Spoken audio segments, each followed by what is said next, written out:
ইউটিউবে আর মিথ্যে গসিপ নয়, সত্য খবর পেতে সাবস্ক্রাইব করুন স্টার গল্প। তাহলে বলিউডের one of the most famous comedy movie ধামালের থার্ড সিকুয়াল টোটাল ধামালের ট্রেলার রিলিজ পেল। ধামাল এই মুভিটা কিন্তু সেই সময় বলিউডের কমেডি জনরাতে একটা নতুন আলাদা মাত্রা অ্যাড করেছিল এবং দর্শক মহলে সাড়াও ফেলেছিল বেশ। তবে তারপরে ধামাল মুভির সেকেন্ড সিকুয়াল ডাবল ধামালে দেখা গেছে মিক্সড রিয়াকশন।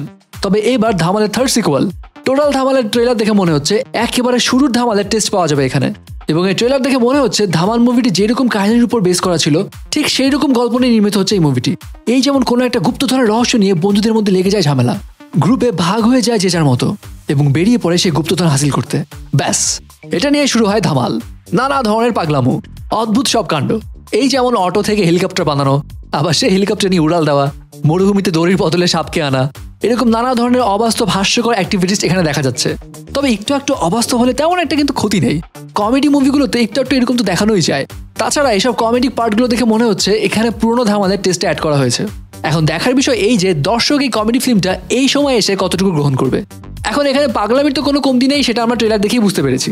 তবে এখানে ধামালের অন্যতম ক্যারেক্টার বামান, যে রোলটা আশিস চৌধুরী প্লে করতো, সেই ক্যারেক্টারটা থাকছে না।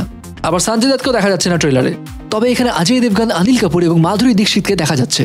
So viewers, total Dhamaal movie ট্রেলারটি আপনার কাছে কেমন লেগেছে কমেন্টস করে জানিয়ে দিন আপনার মতামত। সাবস্ক্রাইব স্টার গল্প আর বেল আইকনে ক্লিক করতে ভুলবেন না।